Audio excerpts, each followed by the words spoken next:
Welcome to the official Over Under football preview of the college season win totals over under for the 2023 season.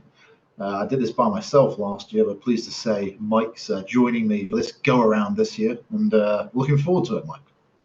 Yes, good evening, Thomas. Well, evening UK time anyway. Glad to be here.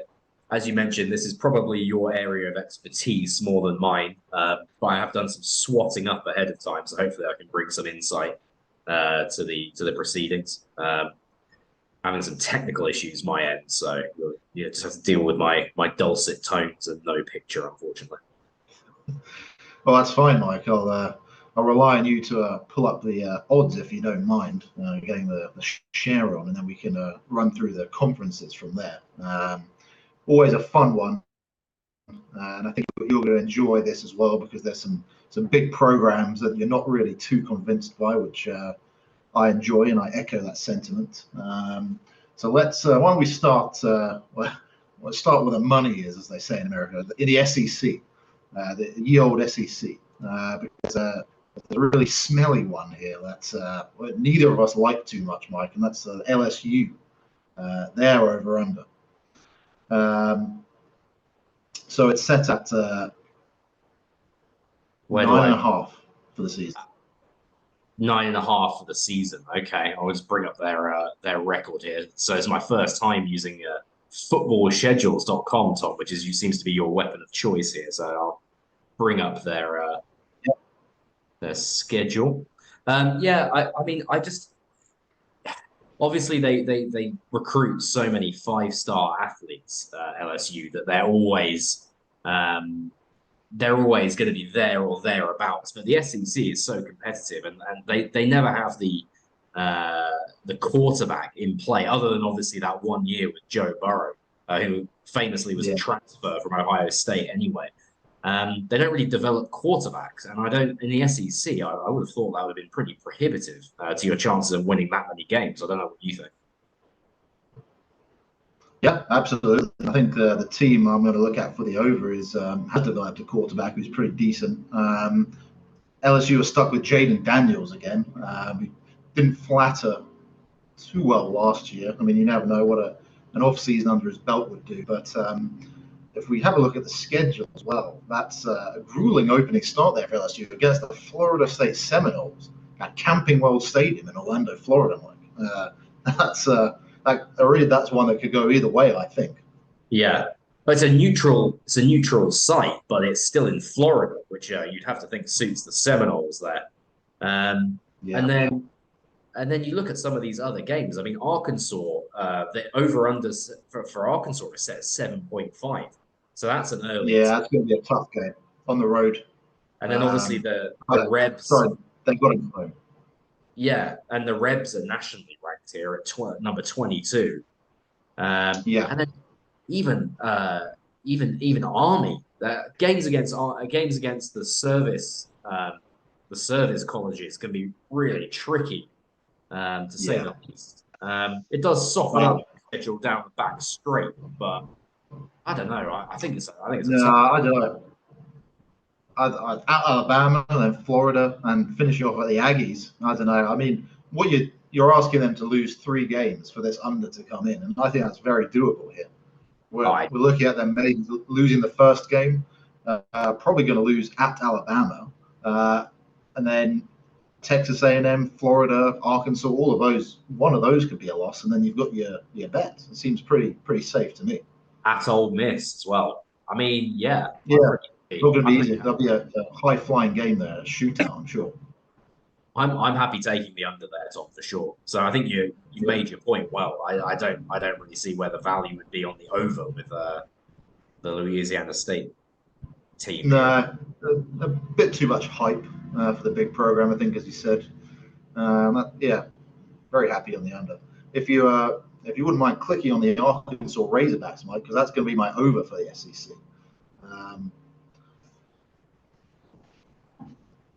So they're over under, as you said, they were set at 7.5, I just like that. They're returning their quarterback.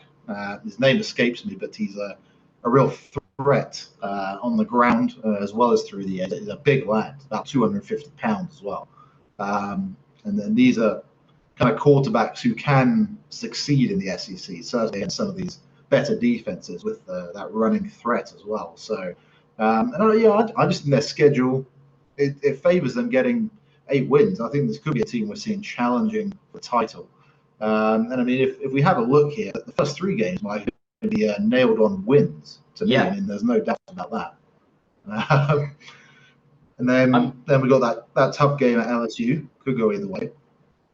Yeah. And then down the stretch, there's not much to write home about. At Florida is probably the toughest game there.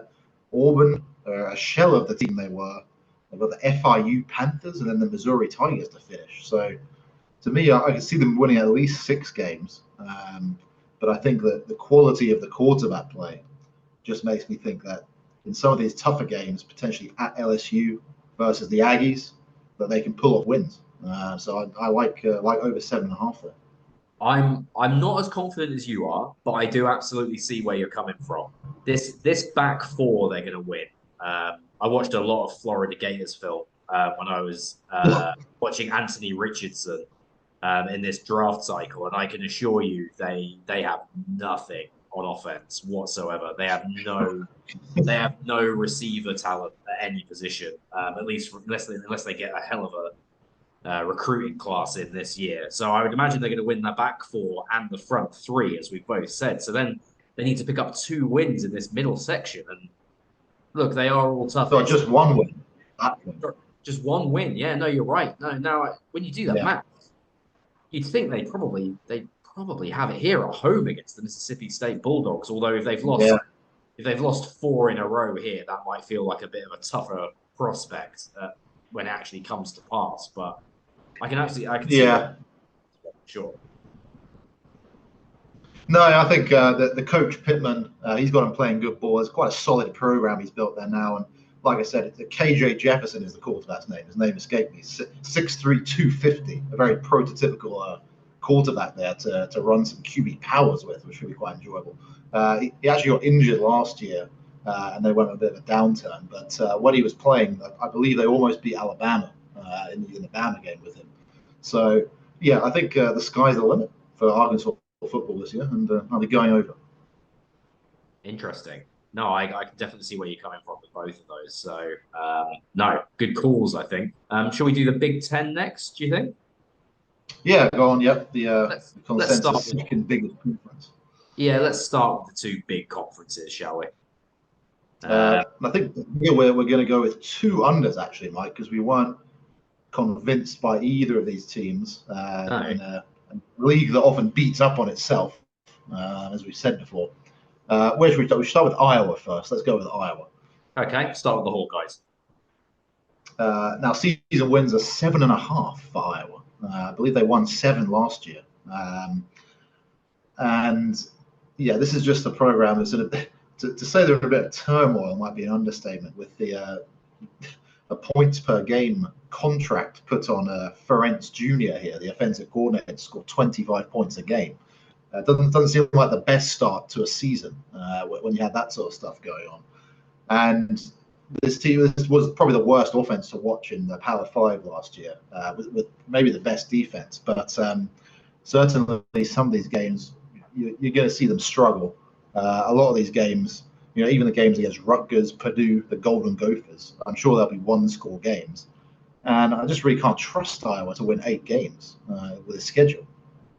No, and I agree. I think it's too much to ask, really, with a team that's just so sort of biased to one side of the ball. Like they are always an extremely competitive sort of top 25, top 30 defense in the FBS, but the offense is just always such a question mark. They've never had a quarterback all the time I've been watching college football, and you just got to ask yourself, when the line is set at 7.5, how many times have they won 8+ games? I mean, not many in the last 5 years. And the schedule, it's just a lot of Big Ten divisional games, which historically, unless it's at home at night, and it's a big upset, they don't tend to win a lot of games in the Big Ten.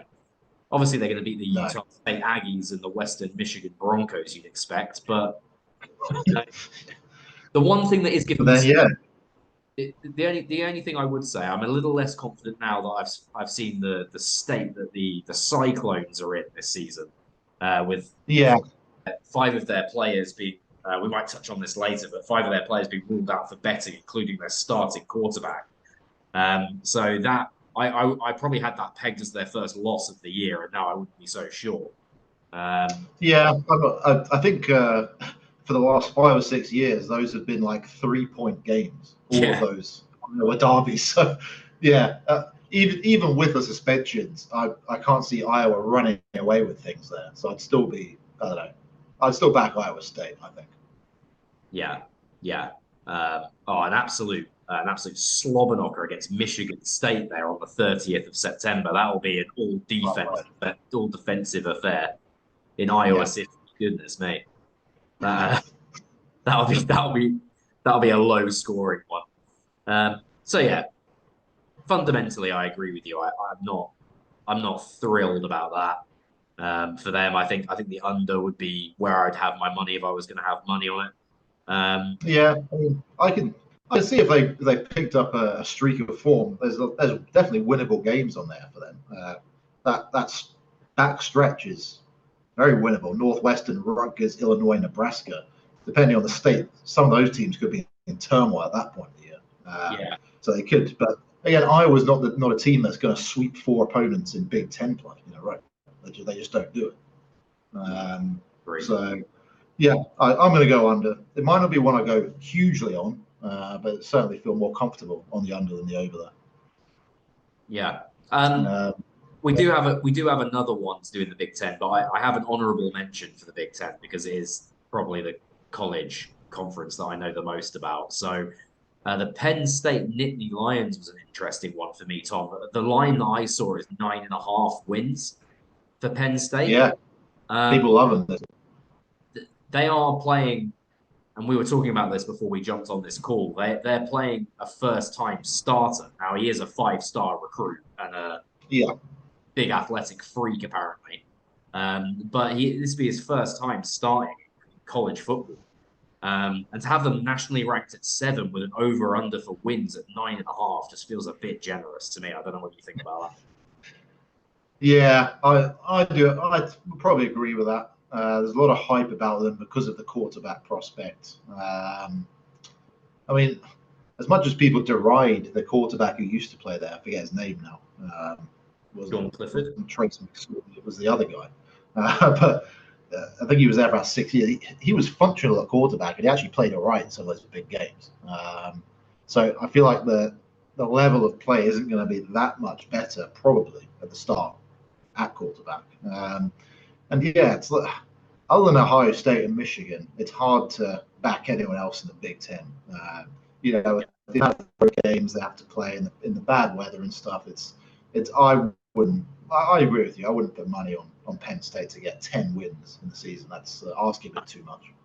Well, the recruiting gap to OSU is just so vast, even for Michigan. Yeah, I mean, Ryan Day would get fired if he wins less than 9 games, I would have thought, just because of how yeah, one-sided the recruiting is in that conference. So, yeah, no, just thought it was interesting. I don't see them winning that many games personally. Anyway, no, that's funny. Yeah, I hadn't paid attention to that, but that is an interesting one. If you wouldn't mind clicking on the Wisconsin Badgers, Mike, because that's going to be our next pick for the under. here they are. Wisconsin. This is a head scratcher to us, isn't it? Because Yeah. 8.5 is the season over under. Luke Fickell moving there from Cincinnati should start building a good program, but I'm not sure where they would be at now. Again, there's no quarterback to speak of.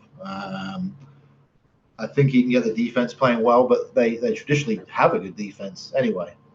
So I think 8.5 is an odd one here. And there's a few odd games on the road here, like at Washington State. Yeah. I was Yeah, just thinking, that yeah, one that feels like an early banana skin there.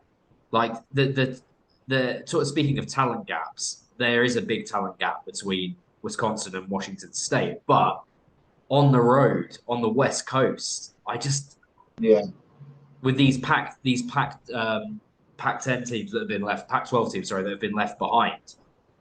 I feel like they're gonna want to prove a point on national TV. Some of these teams that feels like an early banana skin there for me. It's things like that that just make me think, oh, I don't know. And then it's just yeah, this all Big Ten straight at the end, where historically yeah, they've struggled in the conference, haven't they?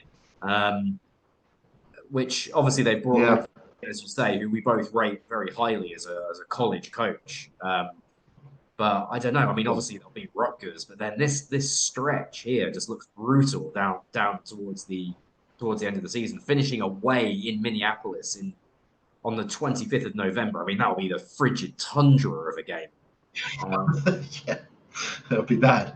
Yeah, and I think they had that the top end after that bye week there. Iowa, then at Illinois is going to be a hard game. They're going to play them hard, and then the Buckeyes. That's going to be a loss for Wisconsin. So yeah, I think I can see this. I can see maybe getting over 8.5, but I think this is a case where the number's just too big for a program that we really don't know much about what they're going to look like. Exactly. And for It's that, the for unknown. that, Yeah, as yeah, a bettor, it's that you can't be putting money on them. I don't think just because of no, so many unknowns. I would agree with that. yeah. Okay. All right, should we spin around to the Pac-12 next, Mike? Because, like you said, we feel a little sorry for some of these Pac-12 teams that are being left behind, and we've certainly picked out one that we like for the over, but Yeah, I should have gone straight for them. two others. I didn't know if you wanted to start there or not, but we'll start with That's fine. the poor old the lowly Stanford Cardinal. We'll bring up Oh, the we'll bring up their well, schedule. this season win total is at 2.5 for the Stanford Cardinal, and yes, they might be one of the worst programs in the league, but if we just look at this schedule, Mike, we can go through and we can pick out 3 wins here. I think that the first of which is going to come against the Sacramento State Hornets there at home. Nice walk-in victory for Stanford. Uh, Obviously, if betting on them and they lose, that's over. But I think that's a win. I'm sure they probably would lose those other 4 games in September. But then at Colorado, neither you or me are too high on what Colorado's will look like. Dion's first year there. Yeah. And then it's UCLA Bruins and the Golden Bears, a couple of derby games there, which I reckon they maybe win one and lose one of those. And then the last one there, Mike, is the Notre Dame Irish. I know you had an opinion on that. Well, yeah, I just think Notre Dame are perennially overrated. They've got a win. I think it's 8.5. We just looked 8.5 wins for Notre Dame. And I don't know. I just feel like that's such a historic grudge match, Stanford versus Notre Dame. I could see that being an upset, especially if Notre Dame are already going to miss out on the playoff there.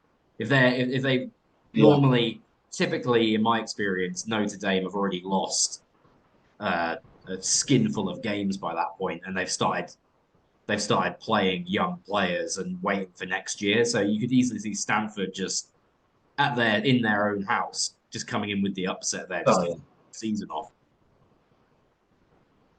yeah, I like that. I think this is the opposite of the Wisconsin one, where the number's just too low. So you have to go the over. And Well, I believe when I looked, the the lowest over in the odds are actually FBS. the longest odds. Yeah, Um, yeah. So this is it officially the lowest one we've seen? I think it is. yeah. I mean, the lowest in the FBS, which I mean does say a lot for where the Pac-12 is, because the lowest Yeah. and the second lowest are both Pac-12 teams. So Colorado are at 3.5. I mean, but I just don't see that. I just don't see how you don't win 3 games in a college football season. Even they're not that talent division. No. They're still Stanford. It's just they're going to win 3 games. I need to get my own money on that because I hadn't really, to be honest, I hadn't really noticed that until you brought that to my attention. And change of head coach, we should say as well. David Shaw, who, I mean, we won't have mentioned it on our NFL podcast many times because it's just not relevant. But between you and I, we've often derided his pretty old school approach and dinosaur of an offense he used to run there with two tight ends and two backs. They're going to spread the field and they're going to play modern football this year. You just think they would be more competitive. So yeah, I think that's a slam dunk for me, that one. I think that's the most obvious one of all of the ones we've been through, actually. Yeah, I think I would agree with that. Yeah. All right, and the other one for the Pac-12 was Washington, and I don't think they're on that schedule. Oh, they are. They're the Washington Huskies. If you Oh, there they are. I couldn't see them either. There they are. Yeah. Now Washington, we're actually going to go with 2 overs for the Pac-12. What do you reckon?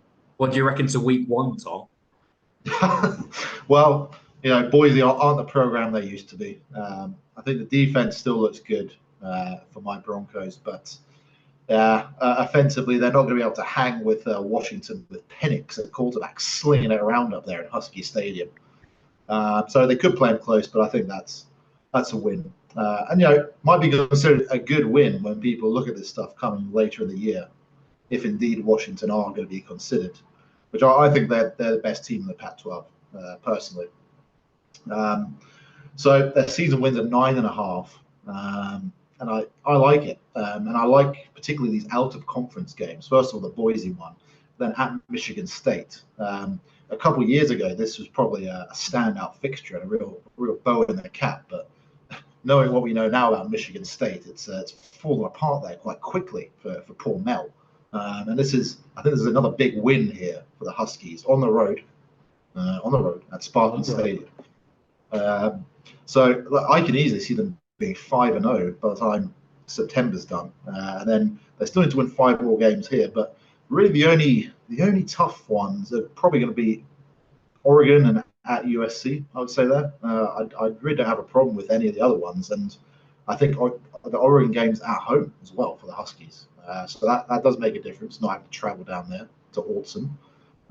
So yeah, I just think they're going to be a contender for that Pac-12 championship game, and so I'll put my money where my thoughts are essentially, and then take them to win 10 games in the year, with the veteran Penix at quarterback, coming to a already fairly strong organization there, and doing some good work for them. I'm going to differ slightly with you. I would have my money on the over for the Pac-12 on the Utah Utes, 8.5 wins. You can see they're nationally ranked 14th in the country. They've been probably the standout team in the Pac-12 over the last 5 years when you add all of the season performances together. And they just play great defense. They're so fun to watch in that division because they're kind of antithetical to the way that a lot of other teams play. They play it's a modern offense, but it is a run-centric offense with a lot of QB power and stuff in it. And then they just play stifling defense with a lot of man coverage and a lot of nationally recruited players on that side of the ball. So I think that'd be really interesting to watch them this year, and I think I could see them causing the likes of USC, Washington, Oregon. I can see them being slightly underrated compared to those 3 teams. I'd be looking to take the over on Utah. I think 8.5. Well, I probably agree with that. They are returning the quarterback again. Yeah. Seems like he's in his mid-20s. But he's a fully fledged adult. He's 25 years old or something. Yeah, ridiculous. It's a big fella who likes to run the ball, and it's dangerous. They've played the upset card for a while in the Pac-12, famously nailing USC last year, which is very amusing. And yeah, now looking at this again, I would say the Huskies have a game on their hands there against the Utes. That's low key. I forgot about that. That seems like probably one of the standout games of the Pac-12 is Utah at Washington. That'll be one to put on the calendar probably. But I do agree with you actually. Utah probably another one to go on the over. not buying too much to the USC train, which is at 10.5 wins, which is they only have to lose 2 games, and you lose that, so that seems fraught with peril. So I think Washington and Utah are the ones to go with there. Yeah. Yeah, look, I mean, obviously USC are always going to be way out in front with the betters and with the experts because of the coach, Caleb Williams, at quarterback. But I've seen no evidence that their defense can hold up, and the way that offense is called by Lincoln Riley, it often exposes his defense anyway. So in a late season slobber knocker with the Utah Utes, I'd probably look for the Utes to come out on top. So yeah, no, I'm probably going to have some money on that as well, and I'm going to have a close eye on the Pac-12 this year. We touched on it briefly. Yeah. I feel sorry for them how it's all the division of the conference has all been pulled apart. I think it's ridiculous. I don't know why teams from the Midwest are going to be flying out to play teams in California. That just seems stupid to me. But yeah. Alas, we don't get to say on that. All right, should we swing around to the ACC next? And a couple here. Yeah. So we look at, where would you like to start? I want to go Pittsburgh first. Let's be positive here because our boy's gone there, so we're big fans of Phil Jurkovec. We've been following him for a while since we caught a Boston College game where he dragged him out the gutter for a win a few years ago. Yeah. So he's transferred to Pitt. But again, we have a veteran quarterback coming to a very stable program. And the season wins, Mike, let me just double check here. I believe it was 6. 6.5 for Pittsburgh. You're just looking at how the schedule opens up. That's pretty tempting, isn't it, to go on the over? I think so. And they're just so fundamentally sound every year, Pittsburgh. They just seem to win 7 or 8 games every year. So and with a veteran quarterback that you and I really believe in, I still think he can play in the NFL. I was high on him potentially being as high as a first-round pick a couple of years ago. He may not end up as that kind of player, but you've potentially got a pro quarterback prospect, a solid, well-coached team in a very weak conference. And when you look at this schedule, I think they're going to win more than 6.5 games. It's quite as simple as that, to be honest. Yeah, I think so. At Notre Dame, could be tough. Florida State, I mean, it could hinge on those 2 games, how those ones go. But given the strength of the program, I feel like they would win one of those games, either at Notre Dame or Florida State at home, which would probably swing this in favor. I just don't think they're that team that's going to lose both those games. I also like Florida State having to go to Pittsburgh in November. That just feels like a Pittsburgh win to me. Do you know what I mean? And that's their hardest game on the schedule. Yeah, and I think this could be one of those undoings of the highly ranked Seminoles this year, to be honest. But yeah, also we see Boston College on the schedule there, so Phil Jurkovec will play against his old team at home. There's some added motivation for the boy there. I like to think you'll get the win. I think it's one of the more favourable schedules we've seen here. They've even got the Tar Heels at home in September, which is wonderful. So, yeah, I like that a lot there. Yeah, they don't leave Pennsylvania very often. We're just looking through this. Blimey. Yeah. So it's always a factor in the college over-unders. You like these teams who these schedules can be slated maybe 8 games at home and only 4 on the road, and you've got to look at that when you look at the over. All right, if you don't mind clicking on the Florida State Seminoles down there, Mike, we're going to head down there and have a look at this team that's slightly overrated for me. Not that I know too much about them, so I won't dwell on this too much. I just think it's an historic program, and there's a lot of hype around this, which I don't know. I'm not totally buying. But the season wins are 9.5 here for Florida State, 9.5. I don't like it. That means they can't lose more than 2 games. Now, if you look at the schedule, that LSU game, as we said, that's a flip of a coin for me at a neutral venue. That could go either way. It could hinge on that, but if they lose that, they're probably in trouble. But then they've got at Pitt, as we said, is going to be tough. The Miami game as usual there, and then at Florida. Now those are all losable games for me. I don't know how many they will lose, but I think the schedule's too perilous in order to take the over.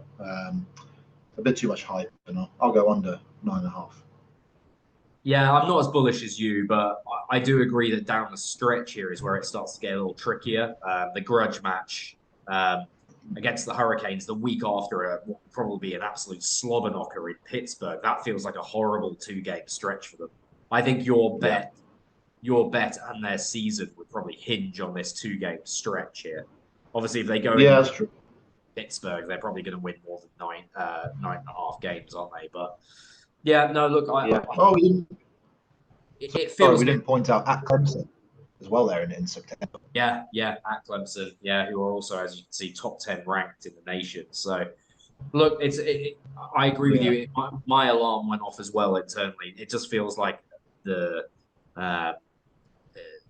prestige of the program has bumped up their line there a little bit, rather than what is necessarily on the field. But they are well coached by Mike Norvell. So I'm not as bullish as you on this one, but I think I can absolutely see where you're coming from. Yeah, good. All right, and our last one here. We've only got one for the Big 12 because we really were struggling to pick another one. But now the one we've picked is going to be the big one. It's going to be at the Texas Longhorns, who are favored here to win. Let's see. 9.5. Now, oh goodness, no. This is terrible. I mean, they've lost their best player. Sark's still there. He's building something, but it's probably not going where most people there wanted it to. And I just think all these teams, knowing Texas are going to be leaving the Big 12, are going to have a real chip on their shoulders, and there's going to be some heartbreaking Texas losses, some classic Texas losses in this schedule. There will be. Bijan Robinson is out the door, as you've pointed out. Sark is doing Sark things where he flatters to deceive one week and then they look electrifying the next week. That kind of unpredictability on offense, which is the calling card of his teams, just makes me think, how can you say 9.5 is the line? Texas, I was thinking to myself, when have Texas ever won that many games? And I thought, well, probably not in the time that I've been watching college football. I was almost correct. They haven't won more than 9 games since 2009, Tom. You're saying that is quite a historical precedent to overcome in one season. They normally stack their schedule as well so that they're undefeated for the Red River rivalry. But when you look at the schedule here, they've got the Crimson Tide on the road, which they will lose, and at Baylor, who themselves have got a high. I think their line is like 8.5 wins or something this year.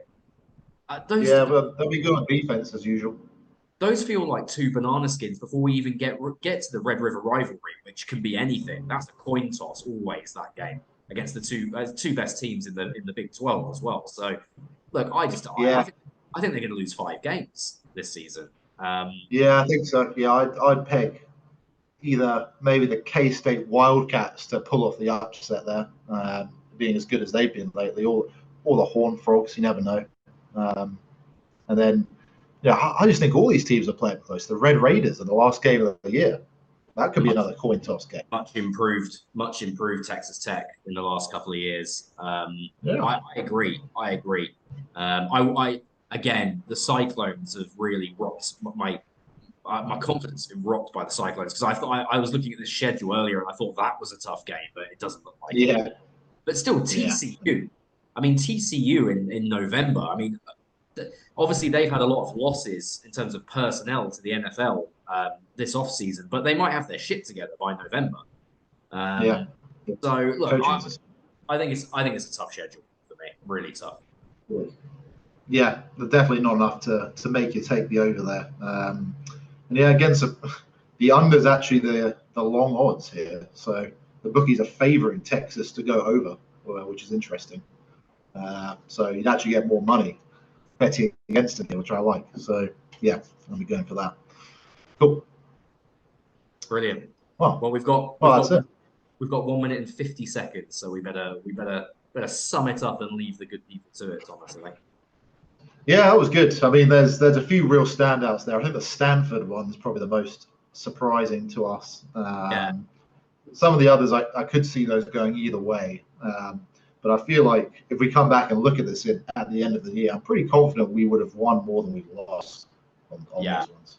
I think from early when we started talking about this a couple of days ago, your big stand was Texas, and my big stand I feel like is Utah. So we'll take those away, put a pin in those, and we'll see when we do this episode again next year. We should have a think, try and remember, see how we got on in those two bets, because I think that would be interesting to review. Yeah, absolutely. Well, we could even do a mid-season review show where we see how they're tracking against the spread. It'd be quite fun. Planning the pod on the pod, Tom. That's how you do it. Professional. Professionalism 101. And with that, I'll say go well, and I'll see you next time. Go well. Cheers, mate. Cheers.